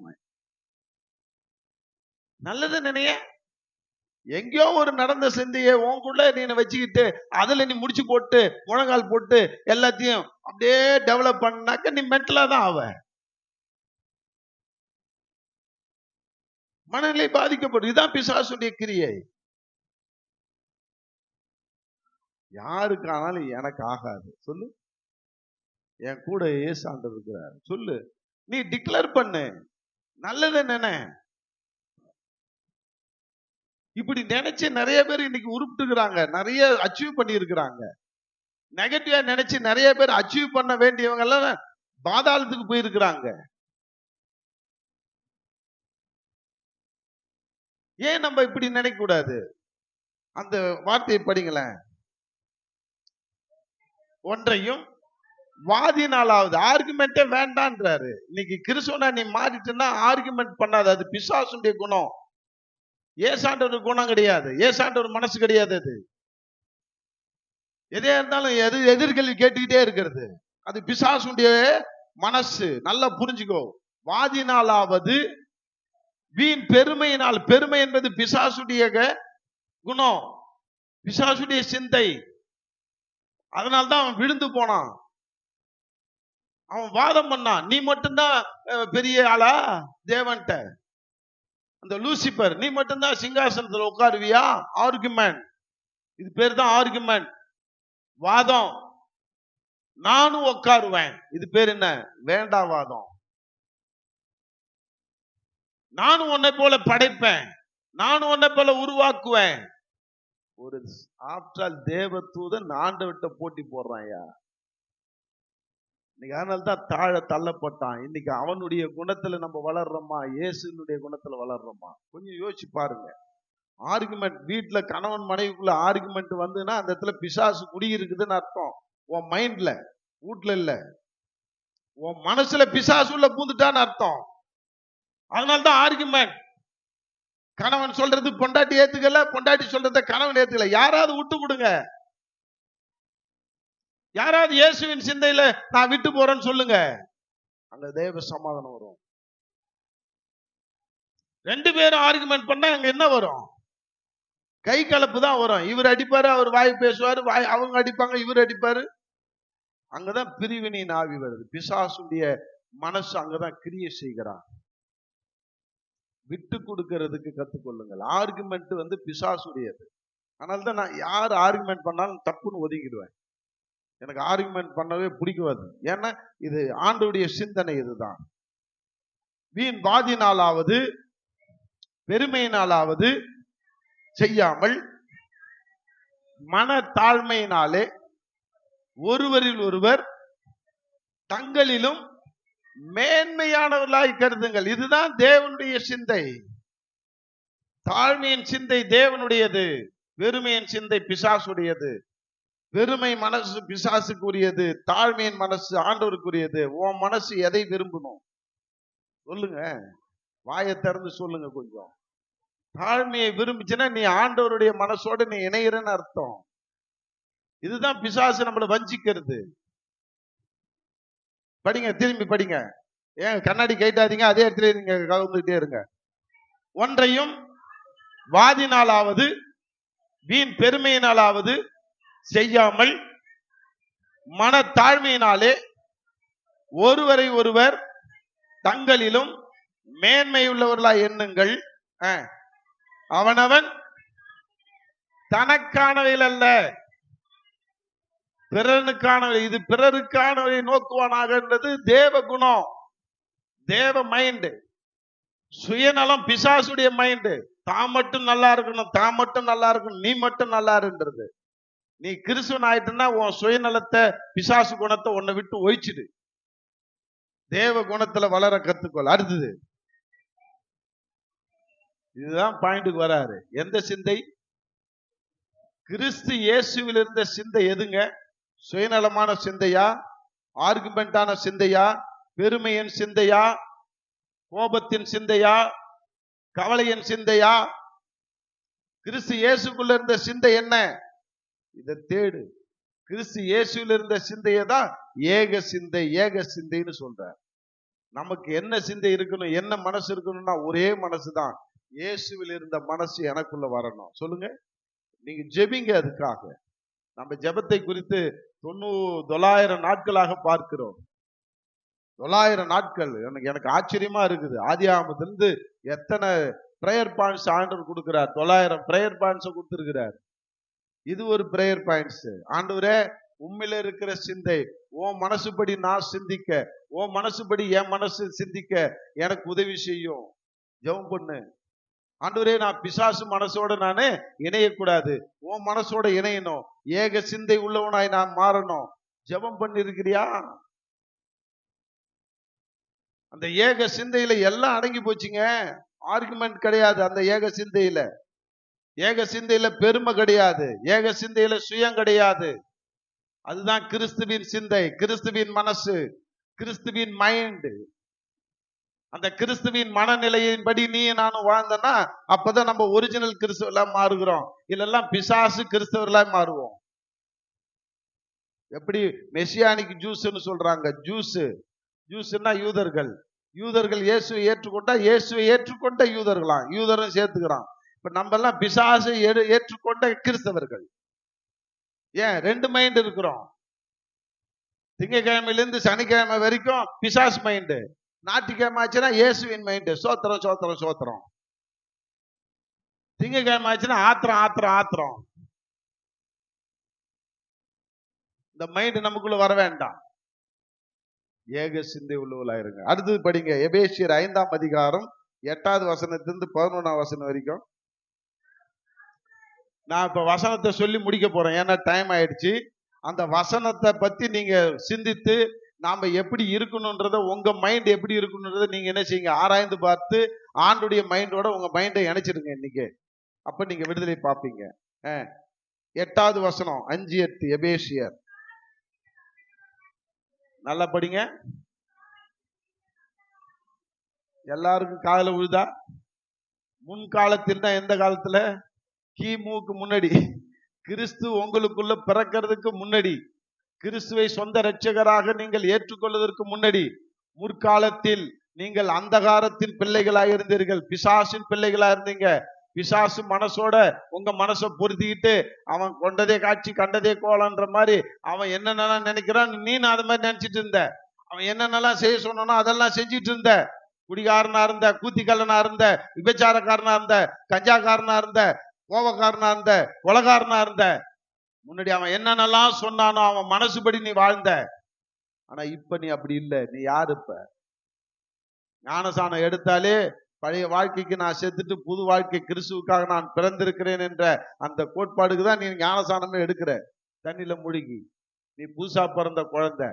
நீ நானும் இயேசுவை ஏற்றுக்கொண்ட அத்தனை பேரும் புதுசா பிறந்த குழந்தைகள். இன்னைக்கு நாம எந்த மனநிலையில இருக்கணும் கொஞ்சம் நீங்களே நினைச்சு பாருங்க. அடுத்தது, இப்பொழுதோ வெளிச்சமாய் இருக்கிறீங்க, வெளிச்சத்தின் பிள்ளைகளாய் நடந்து கொள்ளுங்கள். ஆவியின் கனி சகல நற்குணத்திலும் நீதியிலும் உண்மையிலும் விளங்கும். புரியாத வசனத்தை விட்டுருங்க, புரியுற வசனத்தை எடுத்துங்க. அடுத்து 10ஆம் வசனம் ரொம்ப பெரிய. கர்த்தருக்கு பிரியமானது இன்னதென்று நீங்கள் சோதித்து பாருங்கள். ஆண்டவருக்கு என்ன பிரியம், அவர் என்ன நினைக்கிறாரு, அவர் என்ன மனசுல தோணுது, அவர் எப்படியா நான் இருக்குன்னு நினைக்கிறாருன்றத நீ புரிஞ்சுக்கோ. சோதித்து பாருங்கள். கனியற்ற அந்தகார கிரியைகளுக்கு உடன்படாமலும் அவைகளை கடிந்து கொள்ளுங்கள். நீனே கடிந்து கொள், உன் பாவத்தை நீனே கடிந்து கொள். இது பிசாசுடைய குணம், இந்த ஆர்குமெண்ட் குணம் எனக்குள்ள வரக்கூடாது ஆண்டவரேன்னு சொல்லு. கடிந்து கொள். உனக்கு நீயே கட்டளையிடுவோம், தலையில கைய வச்சு கமாண்ட் பண்ணு. இயேசுவின் நாமத்தினால இந்த ஆர்குமெண்ட் பண்ற பிசாச ஓடி போய் என் குடும்பத்தை விட்டு, என்னை விட்டு அப்படின்னு சொல்லு. உன் குடும்பத்துல தேவ சமாதானம் வரும். ஆர்குமெண்ட், குழப்பங்கள். 11 வரைக்கும் தான் படிக்க சொன்னேன். அதுக்கப்புறமேட்டு 16, 17 படிங்க. நாட்கள் பொல்லாதவர்களா இருப்பதால் காலத்தை பிரயோஜனப்படுத்திக்கொள். இருங்க, இது என்ன அர்த்தம்? கடைசி நாட்கள் வந்திருக்கிறோம், காலம் இனி செல்லாது. இதுதான் வாலிபர்களுக்கு கொடுத்த எச்சரிப்பு. அந்த செய்தி யூடியூப்ல வந்துச்சுனாக்கா கேளுங்க, நீங்களும் பெரியவங்க, உங்களுக்கும் பிரயோஜனமா இருக்கும். வாலிபர்களுக்கு மட்டும் அல்லது, காலம் இனி செல்லாது. நாட்களை பிரயோஜனப்படுத்தி கற்றுக்கொள். இனி வாழ்கிற நாட்கள் கொஞ்ச நாட்கள். எவ்வளவு நாள் வாழ போறோம் நமக்கே தெரியாது. இந்த கொஞ்ச நாட்கள்ல மன ரம்மியமாயிரு, இயேசுவின் சிந்தனையில இரு, இயேசுவுக்காக வாழு, இயேசுவை போல வாழு. பிசாசுடைய சிந்தனையெல்லாம் உன்னை விட்டு கடிந்து கொள், அப்புறப்படுத்தும்படியாக. உன் சிந்தையை மாற்றிக்கொள், உன் மனசை மாற்றிக்கோ. இயேசுவினுடைய மனசை அறிந்து கொள், பிசாசுடைய மனசை அறிந்து கொள். நான் எப்படி இருக்கணும் தீர்மானித்துக்கொள். சண்டை போட்டது போதும், பகைச்சது போதும், வைராக்கியமா வாழ்ந்தது போதும். காலம் செல்லாது, காலத்தை பிரயோஜனப்படுத்திக்கொள். யாருக்கு எப்ப மரணம் வரும்னு தெரியாது. நீ கசப்போடு வெறுப்போடு செத்து போனாக்கா தீர்ந்தது, அவ்வளவுதான், நரகம்தான். ஆண்டுடைய வருகை வருன்னு நீ காத்திருக்காத. உனக்கு மரணம் எப்ப வரும்னு காத்துரு. இன்னைக்கு கசப்போட இருக்கிறாயா? இன்னைக்கு நான் சொல்லுவேன், ஏற்கனவே நான் இருந்த அந்த ஃபெலோஷிப்ல ஒரு ஐயா, பெரிய சாலமோன் ஐயான்னு ஒருத்தர் இருந்தார். திருமணமே பண்ணிக்காம ஆண்டுக்குன்னு தன்னை அர்ப்பணித்தவர். அவர் ஒரு நாள் ஆந்திராவுக்கு போனார். ஒரு அம்மாவுடைய அடக்க ஆராதனைக்கு அனுப்பிச்சு வச்சாங்க, போய் அடக்கம் பண்ணிட்டு வாங்கன்னு. அந்த அம்மா ரூத்துன்னு பேரு. அந்த அம்மாவும் கல்யாணம் பண்ணிக்காம 65 வயசு வரைக்கும் ஊழியம் செஞ்சுட்டு மரிச்சிட்டாங்க. ஆயிரக்கணக்கான பிள்ளைகளை ரட்சிப்புள்ள வழி நடத்தினவர்கள், ஆண்டவர் பக்கமாக திசை திருப்பினவர்கள், நல்ல ஊழியக்காரி. மரிச்சு இங்க சடலம் கிடக்குது. ஆராதனை, அடக்க ஆராதனை பண்றதுக்கு ஒரு செய்தி கொடுக்க போயிருக்கிறார். செய்தி கொடுத்துட்டார், பிரேயர் பண்றார். பிரேயர் பண்ணி முடிச்சுட்டு அந்த பாடியை தூக்கிட்டு போகணும் அடக்கம் பண்ண. அந்த நேரத்துல அந்த கும்பல்ல இருந்த ஒரு 13 வயசு சிறுமி அண்ணே அண்ணே அண்ணே அப்படின்னு சொல்லிச்சான். யார் திரும்பி பார்த்தா, அண்ணே என்ன தெரியலையே அண்ணன், ஓன்னு ஒரு அழுக. நடந்த சம்பவம். ஓன்னு அழுக. என்னம்மா ஏன் அழுகுற நீ, என்ன அப்படின்னா, என்னன்னா என்ன தெரியலையா, என் குரல் கூடமா தெரியல, நான் தான் செத்து போன ரூத் வந்திருக்கிறேன்னு தான். செத்து போன ரூத்து ஆவியா எங்க வந்திருக்குது? அந்த 13 வயசு புள்ள உள்ள வந்திருக்குது. என்னம்மா நீ நேரம் ஆண்டவர் மடியில இருப்ப, அங்க பரலோகத்துல இருப்பேன்னு நாங்க பிரேயர் பண்றோம், நீ என்ன இங்க நான் ஆவியா இவளுக்குள்ள வந்திருக்கிறேன்னு சொல்றியே, என்ன விஷயம் அப்படின்னா, அது ஏன் கேட்கறேன்னு ஓன்னு அழிச்சான். நான் நல்லாதான் செத்தேன், என்னை தூதர்கள் தூக்கிட்டு போனாங்க, பரலோகத்துல ஆண்டவரை பார்த்தேன், தானியேல் ஐயாவை பார்த்தேன், அவரை பார்த்தேன், இவரை பார்த்தேன், எல்லாரையும் பார்த்தேன்னு. கடைசியில ஆண்டவர் வந்தாரு. நீ சாவும் போது உன் சகோதரனோட நீ கசப்போட செத்து போனதுனால இந்த இடத்துல உனக்கு பங்கு இல்லை, பாகம் இல்லை, கீழே போன்னு சொன்னாரு. ஓடி வந்து இவளுக்குள்ள பூந்துக்கிட்டேன். கசப்போட ஒரு சகோதரன் தன் சொந்த தம்பிகிட்ட கசப்பு, சாவர வரைக்கும் ஒப்புருவாவில, மன்னிப்பு கேட்கல, தாழ்த்த முடியல. ஆனா ஊழியக்காரன், ரட்சிக்கப்பட்டவங்க, திருமணமே பண்ணிக்காம ஆண்டவருக்கு தன்னை அர்ப்பணித்து ஆயிரக்கணக்கான மக்களை ரட்சிப்புல வழி நடத்தினவங்க. ஆனா அவங்க ஆத்துமா என்ன ஆச்சு? இன்னைக்கு என்னாச்சு? எழுந்து போயிட்டாங்க. பரலோக கதி எழுந்து போயிட்டாங்க. ஏன்? கசப்பு. இன்னைக்கு எத்தனை பேர் மேல கசப்பு? புருஷன் மேல கசப்பு, மனைவி மேல கசப்பு, பிள்ளைங்க மேல கசப்பு, பிள்ளைங்க பெற்றோர் மேல கசப்பு, பக்கத்து வீட்டுக்காரன் மேல கசப்பு, ஏத்து வீட்டுக்காரன் மேல கசப்பு, ஒரே சபையில ஒருத்தருக்கு ஒருத்தர் கசப்பு. இது பிசாசுடைய குணம். Be careful மக்களே, be careful. ஆண்டுடைய மனசு அது கிடையாது. ஆனால் தான் இங்க சொல்றாரு, காலத்தை பிரயோஜனப்படுத்திக் கொள்ளுங்கள், நாட்கள் பொல்லாதவைகளா இருக்கிற காலத்தை பிரயோஜனப்படுத்தி. ஆகையால் அதுதான் முக்கியமானது, நீங்கள் மதியற்றவர்களாய் இராமல் உணர்ந்து கொள்ளுங்கள். கர்த்தருடைய சித்தன்னா அவருடைய விருப்பம், அவருடைய மனநிலையை உணர்ந்து கொள். சித்தன்னாக்க புரியாத லாங்குவேஜ்ல சித்தன் இருக்கிறதுனால நம்ம எல்லாம் புரியாம கண்டாய் ஒழிஞ்சு போயிட்டு கிடக்குறோம். சித்தன்னா என்ன? என் மனசை புரிஞ்சுக்கோ, கர்த்தருடைய மனசை புரிஞ்சுக்கோ, கர்த்தருடைய மனசு என்னதென்று உணர்ந்து கொள், பிசாசு மனசு என்னதென்று உணர்ந்து கொள். ரெண்டுத்துக்கு வித்தியாசத்தை பார்த்து விலகி ஓடிவா. ஆண்டவருடைய மனசின்படி நான் நடக்கிற ஒரு கிறிஸ்தவனா இருக்க போறேன்னு தீர்மானம் எடு. அதுக்குதான் இதை சொல்றார். சித்தம்னு சொன்னதுனால நமக்கு பித்தி பிடிச்சு போச்சு, சித்தத்துக்கு அர்த்தம் தெரியாத உட்கார்ந்து கிடக்குறோம். சித்தம்னா என் மனசு, என் விருப்பம். ஆண்டவருடைய விருப்பம் என்ன? அதை கத்துக்கோ, அதை தீவிரமா நடக்கணும்னு உறுதி எடு, உன் மனசு அதுல செலுத்து. நம்ம எப்படிப்பட்ட கிறிஸ்துவலா இருக்கிறோம் கொஞ்சம் யோசிச்சு பாருங்க. அடுத்தது பாருங்களேன், 1 தெசலோனிக்கேயர் 5ஆம் அதிகாரம் 14வது வசனத்திலிருந்து 18ஆம் வசனம் வரைக்கும் கடகன் வாசிங்க. என்னவென்றால், ஒழுங்கில்லாதவர்களுக்கு புத்தி சொல்லுங்கள், திடனற்றவர்களை தேற்றுங்கள், பலவீனரை தாங்குங்கள், எல்லாரிடத்திலும் நீடிய சாந்தமாயிருங்கள், ஒருவனும் மற்றொருவனுக்கு தீமை செய்யும்படி பாராதிருங்கள், உங்களுக்குள்ள யாவருக்குள்ளும் எப்பொழுது நன்மை செய்ய நாடுங்கள், எப்பொழுதும் சந்தோஷமா இருங்க, இடைவிடாம ஜெபம் பண்ணுங்க, எல்லாவற்றுக்கும் ஸ்தோத்திரம் செலுத்துங்க. அப்படி செய்வதே கிறிஸ்து இயேசுவுக்குள் உங்களை குறித்து தேவனுடைய விருப்பமாயிருக்கிறது. அதனால்தான் இங்க விருப்பம், இங்கேயா எங்க இருக்குது? விருப்பமாயிருக்கிறதுன்னு. அந்த சித்தன்றதுக்கு அர்த்தம் தெரியாத இன்னைக்கு குட்டிச்சவரா போயிட்டு இருக்கிறோம் கிறிஸ்தவர்கள். ஆண்டுடைய விருப்பம் அதுதான், அதுதான் அவருடைய மனசு. நீ நான் இப்படிதான் இருக்கணும்னு சொல்லி விரும்புறார். ஒவ்வொரு கிறிஸ்தவனை இப்படிதான் இருக்கணும்னு விரும்புறார். இன்னைக்கு நீ நான் எப்படி இருக்கிறோம்? இவர்கள் தான் பரலோக ராஜ்யத்துக்கு போக முடியும். நேற்று கூட நம்ம பார்த்தோம், நீ பெரிய தீர்க்கதரிசியா இருந்தாலோ, நீ பெரிய வரம் பெற்ற ஊழியக்காரனா இருந்தாலோ, நீ அந்நிய பாஷை பேசினாலோ, நீ அப்படியே உன்னை சுட்டெரிக்க ஒப்பு கொடுத்தாலோ, அல்லது நீ அற்புத அடையாளம் செஞ்சாலோ, நீ பெரிய ஊழியக்காரனா இருந்தால் நீ பரலோகத்துக்கு போயிட மாட்ட. அக்கிரம செய்யக்கார என்னை விட்டு அகன்று போங்கள், ஏனென்றால் பிதாவுடைய விருப்பமாக்கி இதெல்லாம் யார் செய்யலையோ அவன்லாம் அக்கிரம சிந்தக்காரன். மத்தேயு 7:21. இன்னைக்கு நீ நானும் எப்படி இருக்க போறோம்? எப்படிப்பட்ட கிறிஸ்துவனா இருக்க போறோம்? ஆண்டுடைய மன விருப்பத்தை நிறைவேற்றக்கூடிய கிறிஸ்துவனா இருக்க ஒன்ன ஒப்பு கொடு. அதுதான் விரும்புறாரு. இதுக்கு நேர் ஆப்போசிட் பிசாசு. இதை டைம் டேபிள் போட்டு ஒரு நோட்ல போட்டு எழுது. என்னன்னு எழுதுன்னா நான் சொல்லுவேன். ஒரு உதாரணத்துக்கு சொல்றேன், 3 மட்டும். எப்பொழுதும் சந்தோஷமா இருக்கிறதுன்றது ஆண்டுடைய விருப்பம், மனசு. பிசாசுடைய மனசு என்னது? எப்பயும் நீ துக்கமா இருக்கணும், கவலைப்படணும், எப்பயும் சோர்ந்து போகணும். அதுதான் அவனுடைய விருப்பம், அவனுடைய மனசு. நீ எந்த மனசுக்கு கீழ்ப்படிய போற? எந்த மனசோட இணைய போற? பிதாவுடைய மனசு எப்பயுமே நின்று ஜபம் பண்ணிக்கிட்டே இருக்கணும், எப்பயுமே என் சிந்தனையிலே இருக்கணும், எப்பயுமே என்னோடு கூட தொடர்புல இருக்கணும்னு அவர் விரும்புறாரு. பிசாசுடைய விருப்பம் எப்பயுமே நீ அவரோட தொடர்பு இருக்கக்கூடாது, எப்பயாவது ஒரு தடவை டச் பண்ணிக்கோ, அப்புறமா நீ ஏன் தொடர்புல இருன்னு அவன் விரும்புறான். நீ யாருடைய விருப்பத்தை நிறைவேற்ற போகிறாய்? அடுத்தது எல்லாவற்றுக்கும் சோத்திரம் செலுத்தணும்னு அவர் விரும்புறாரு. எல்லாவற்றுக்கும் என்ன அர்த்தம்?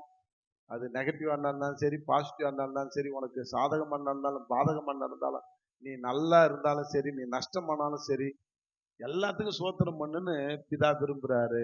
பிசாசு எல்லாத்துக்கும் ஆத்திரப்படு, எல்லாத்துக்கும் முறுமுறுன்னு விரும்புறான். நீ நான் என்ன செய்யறோம்? யார் மனசின்படி செய்யறோம்? இப்படி செஞ்சா, பிசாசுடைய விருப்பத்தை செஞ்சா பரலோகத்துக்கு போக முடியுமா? கொஞ்சம் சிந்திச்சு பாருங்க. தீர்மானம் எடுங்க. நான் பிதாவுடைய சித்தத்தின்படிதான் நான் செய்ய போறேன். பிதாவுடைய மனசின்படிதான் நான் வாழ போறேன். பிதாவுடைய மனசோடு என் மனசை இணைத்துக்கிட்டு அதன்படி நான் இருக்கிறவனா இருக்க போறேன்னு சொல்லி ஒப்பு கொடுப்போம். ஆண்டவர் தாமே நமக்கு உதவி செய்வாராக. கடைசியா படிச்சிருங்க. பிலிப்பு 4ஆம் அதிகாரம் 6வது வசனம், 7வது வசனம், 8வது வசனம்.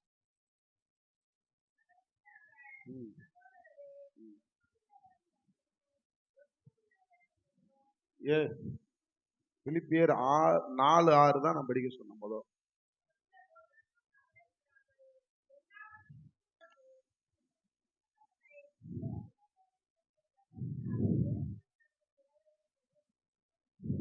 இது நிறுத்துங்க. இந்த பிலிப்பியர் 4:6 எல்லார் பைபிள்லயும் இருக்குது.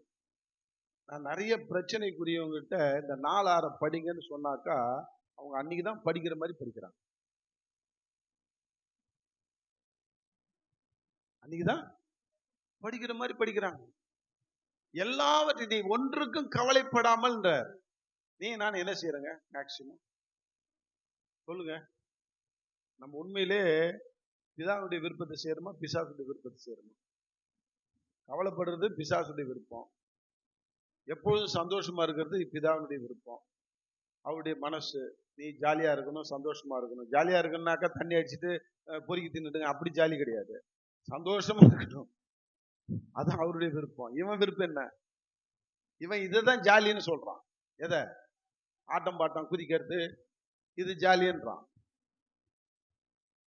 ஆடுறது, ஓடுறது, தண்ணி அடிக்கிறது, சினிமாவுக்கு போறது, வெறிக்கிறது, இதெல்லாம் ஜாலின்றான். இது ஜாலி கிடையாது. உண்மையிலே மனசு சந்தோஷமா இருக்கணும்னா நீ வேதத்தை படிச்ச அதில் நீ கழிவுறு, அதுதான் சந்தோஷம். அதனால்தான் எப்பொழுதும் பவுல் சொல்றார், மறுபடி சொல்கிறேன் சந்தோஷமா இருங்கன்னு. இவன் என்ன சொல்றான்? மறுபடியும் சொல்றான், நீ கவலையாவே இரு, சோர்ந்து வருத்தப்படு. இன்னைக்கு என்னத்தை செய்யறோம்? எதை நிறைவேற்றுகிறோம்? யாருடைய மனசு, யாருடைய சித்தத்தை நிறைவேற்றுகிறோம்? இன்னைக்கு நம்ம பரலோகத்துக்கு போக முடியுமா? கொஞ்சம் சிந்திச்சு பாருங்க. ஒன்றுக்கும் கவலைப்படாமல் ஆண்டவர் சொல்றாரு. நீ என்ன செய்யற? எல்லாத்துக்கும் கவலைப்பட்டு இருக்கிற, எல்லாத்துக்கும் சோர்ந்து போயிருக்கிற, எல்லாத்துக்கும் மூச்சு கொட்டிட்டு இருக்கிற. ஒன்றுக்கும் கவலைப்படாமல் எல்லாவற்றையும் குறித்துன்றாரு. உனக்கு என்னென்ன பிரச்சனை கவலையை கொடுக்குதோ எல்லா பிரச்சனை குறித்தும் சோத்திரத்தோடு கூடிய ஜபத்துல இன்ஃபார்ம் பண்ணுன்றார், தெரியப்படுத்துன்றார். கெஞ்சாத, அழுவாத, தெரியப்படுத்து. இந்த பிரச்சனை எனக்கு வந்துருச்சு, உனக்கு தெரியப்படுத்துறேன். இந்த பிரச்சனை வந்ததுக்காக நன்றி. சோத்திரம்னா நன்றி சொல்லு. நன்றி சோத்திரம் அல்லது நன்றி இல்லைன்னா துதிக்கிறேன். மூணும் ஒரே வார்த்தை தான், நன்றி. இங்கிலீஷ்லன்னா தேங்க்ஸ். இந்த பிரச்சனை வந்ததுக்காக தேங்க்ஸ் ஆண்டவரே. இந்த பிரச்சனை வந்ததுக்காக, இப்ப நான் ஒரு ஃபெயில் ஆயிட்டேன்னு வச்சுக்கோ, நான் ஃபெயில் ஆனதுக்காக நன்றி ஆண்டவரே சொல்லிப்பாரு. எனக்கு நஷ்டம் வந்துச்சு, ஒரு 10 லட்ச ரூபாய் நஷ்டம் ஆயிடுச்சு, எனக்கு 10 லட்ச ரூபாய் நஷ்டம் வந்ததுக்காக நன்றி ஆண்டவரே. இதை நீ லாபமா மாத்த போறீங்க, நன்றி சொல்லிட்டு போய. லாபமா மாத்துறாரு இல்லையான்னு பாரு. ஒரு சின்ன வார்த்தை தானே. எனக்கு 10 லட்ச ரூபாய் நஷ்டம் வந்துச்சு, நன்றின்னு சொல்ல. ஏன் அதை சொல்ல தெரியல நமக்கு? அப்படியே பெரிய மலையா? நம்ம ஒண்ணு கொண்டு வந்ததுல ஒண்ணு கொண்டு போக போறல. போகும்போது எதாவது கொண்டு போக போறோமா? நம்ம சம்பாதிச்ச சொத்தெல்லாம் இங்கதான் விட்டுட்டு போகணும். அப்ப ஏன் மனசு கவலைப்படுது? ஐயோ நஷ்டம் ஆயிடுச்சே, கஷ்டம் ஆயிடுச்சேன்னு. அன்பாலே, இந்த மாதிரி சொல்லிப்பாரு. ஒன்றுக்கும் கவலைப்படாமல் எல்லாவற்றையும் குறித்து சோத்திரத்தோடு கூடிய விண்ணப்பத்துல என்ன செய்ய? தேவனுக்கு இன்ஃபார்ம் பண்ண, தெரியப்படுத்து. அப்பொழுது, அதுக்கப்புறம் தான் சொல்றாரு, அப்பொழுது எல்லா புத்திக்கும் மேலான தேவ சமாதானம் உன் இருதயத்தையும் உன் மனசையும் கிறிஸ்து இயேசுக்குள்ளாக காத்துக்கொள்ளும். சிந்தனை படிக்காதாங்க, மனசுன்னு படி. எல்லா புத்திக்கும் மேலான தேவ சமாதானம் எப்போ? நீ சோத்தரித்து ஆண்டவருக்கு இன்ஃபார்ம் பண்ணும்போது. அழுதுகிட்டு இல்ல, ஒழுதுகிட்டு இல்ல, ஐயோ என் சொத்தே போயிடுச்சு, என் வாழ்க்கையே போயிடுச்சு, ஐயோ ஆண்டவரே நான் என் வாழ்க்கையே போயிடுச்சு, நான் என்ன செய்வேன்? நீ இதுதான் செஞ்சியா, இதுதான் எனக்கு நீ காமிச்சியா அப்படின்னு நீ புலம்பி தள்ளின கூட்ட கேசு. நீ பிசாசினுடைய மனசுல அப்படியே பிடிச்சுக்கிட்டு கீழே தள்ளி நல்லா மிதின்னு மிதிப்பான். ஏந்திரிக்க முடியாதபடி மிதிப்பான். அது தேவையா? என்ன நஷ்டம் வந்தாலும் சோத்திரம் பண்ணு.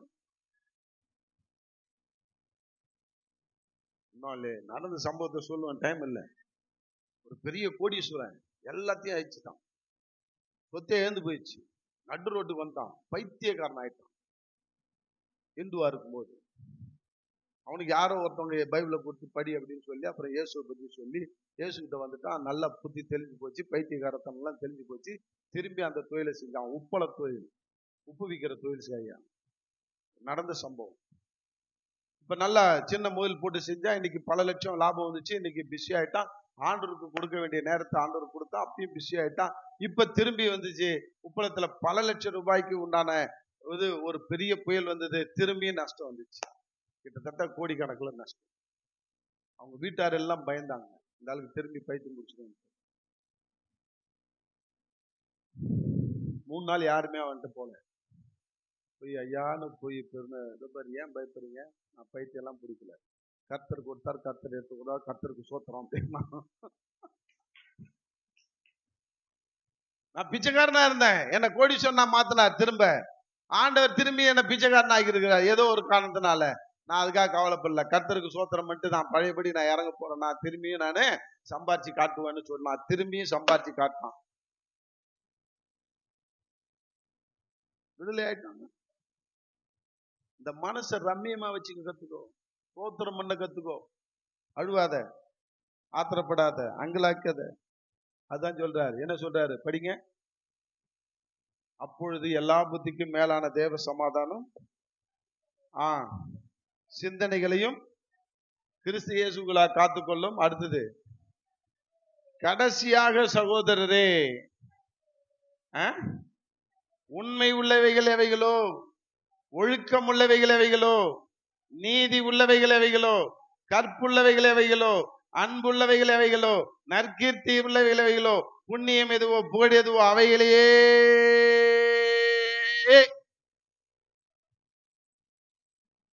என்னடா இது சாமியே சரணமையப்பான்ற மாதிரி இருக்கிறாரு நினைக்கிறியா? உன் மண்டையில ஏறணும் தான் இழுத்தேன். எதையே சிந்திக்கணுமா? இவைகளையே 1 2 போட்டு கட்டம் போட்டு 8, இதுல 9 காரியத்தை சிந்திக்கன்ற. 8 காரியம். உன் சிந்தனை இதே, உன் மனசு இதே நினைக்கட்டும். பிசாசு கொடுக்கறத நினைக்காத. ஒழுக்கம் உள்ளவில்லை நினை, ஒழுங்கினத்தை நினைக்காத, இச்சையான காரியத்தை நினைக்காத. ஒழுக்கம் உள்ள விளைவலோ, கற்புள்ள விளைவலோ, அன்புள்ள விளைவலோ, கீர்த்தி உள்ள, புகழ் எதுவோ, புண்ணியம் எதுவோ, அதையே உன் மனசுல நினைச்சுக்கிட்டு இருந்த. நம்ம மனசு என்னத்தை நினைக்குது சொல்லு? செல்போன்ல ஷார்ட் பார்க்க நினைக்குது, செல்போன்ல கண்ட்ராய்வை பார்க்க நினைக்குது, செல்போன்ல கூகுள்ல போய் தேட நினைக்குது. இந்த செல்போன் பாலா போன கொல்லிக்கட்டை உன்கிட்ட வந்ததுல இருந்து இன்னைக்கு உன் புத்தியையும் உன் மனசையும் என்ன செய்யுது? அதிலே ஈத்துன்னு போகுது. ஈத்து எத்தனை வாட்டி தீத்தியா அங்கேதான் புத்தி போகுது. திருந்து இன்னைக்கு ஒரு முடிவேடு. இந்த செல்போனை நான் தீர்த்த மாட்டேன், இந்த கொல்லிக்கட்டையை தூக்கி அடுப்புல போடுவேன்னு சொல்லி போடு. உருப்பிடுவேன். உன் எல்லா இருதயத்தையும் ஆண்டவர் காத்துக்கொள்வார். கடைசியா பாருங்க அந்த வார்த்தையில 4:9 படிங்களா? 4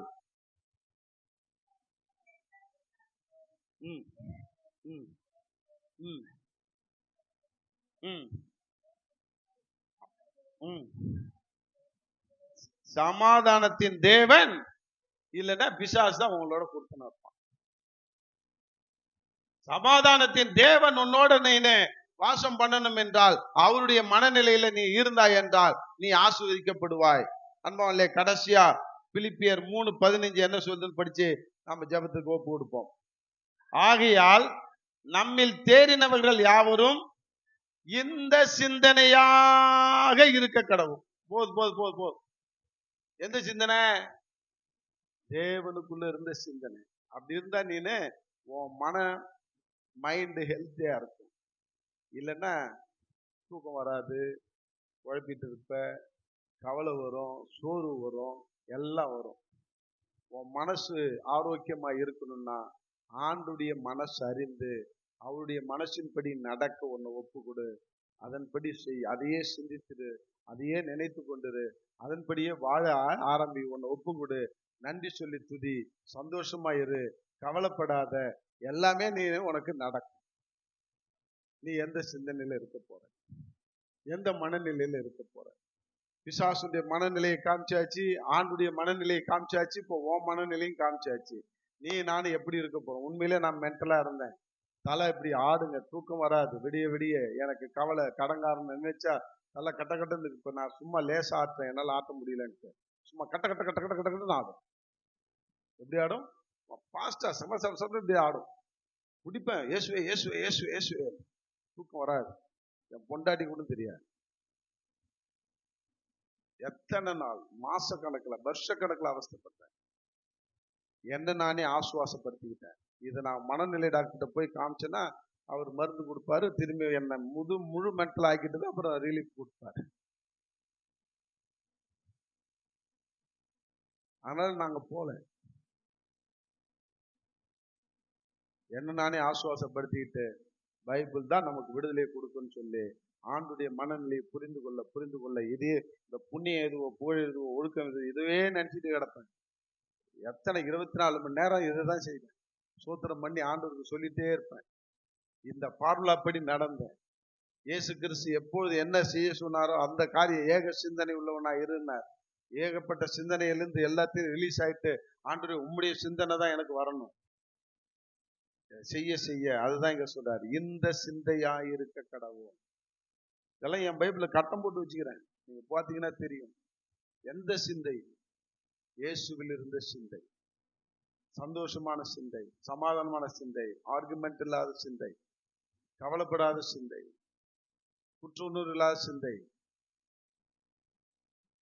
சுயநலமான சிந்தை அல்ல, பிறநலமான சிந்தை. இந்த சிந்தையிலே நீ இருந்து ஆண்டுடைய சிந்தையிலே வாழ கத்துக்கொள். உன் மைண்ட் ஆரோக்கியமா இருக்கும், உடல்நிலை ஆரோக்கியமா இருக்கும், உன் வாழ்க்கை ஆரோக்கியமாக இருக்கும். ஆமே. ஒப்பு கொடுப்போமா, செவிப்போம். ஆண்டவரே, என்னுடைய சிந்தைன்னா எப்படி இருக்குது? அது கந்தையும் குப்பையுமா இருக்குது. என் சிந்தை எப்பொழுதுமே பிசாசு சிந்தையை தான் நாடுது.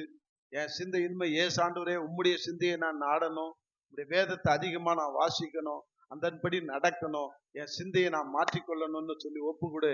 என் சிந்தையில இருக்கிற போராட்டம், ஜாய்ஸ் மேயர் சொல்லி இருக்கிறாங்க, சிந்தனையில் ஒரு போர்க்களம் என்ற புத்தகத்தை எழுதியிருக்கிறாங்க. தயவு செய்து அதை வாங்கி எல்லாரும் படியுங்கள். சிந்தனையில போர்க்களத்தை கொடுத்து ஒன்று சிந்தனையை, என் சிந்தனையை மென்டல் ஆக்குறான் பிசாசு.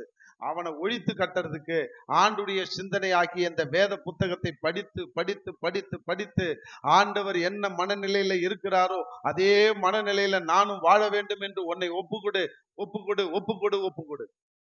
எண்ணிக்கொள் எண்ணிக்கொள். ஆண்டவரே, உம்முடைய சிந்தனையில வாழ வேண்டும். ஆண்டவரே, ஆண்டவரே, என்னுடைய சிந்தனையில ஆண்டவரே நான் வாழாதபடிக்கு என் சிந்தை கந்தையும் குப்பையுமா இருக்கு, என் சிந்தை பிசாசை விட கேவலமா இருக்கு.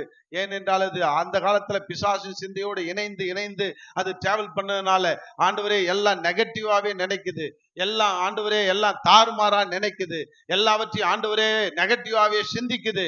ஆண்டவரே, அதிலிருந்து என்னை விடுதலையாக்கி பாசிட்டிவா சிந்திக்க உம்முடைய பரலோக சிந்தனை எனக்கு தந்து உம்முடைய வேதத்தின்படி நான் சிந்திக்கிறவனாய், ஆண்டவரே வேதத்தின்படி நான் மனசை ஆண்டவரை ஆட்கொள்கிறவனாய் என்னை ஒப்பு கொடுக்கிற ஆண்டவரே, நீர் ஆட்கொள்ளும் ஆண்டவரேன்னு சொல்லி ஒப்பு கொடுப்போம். யாராவது ஒருத்தர் சத்தமா ஜெபம் பண்ணி முடிங்க.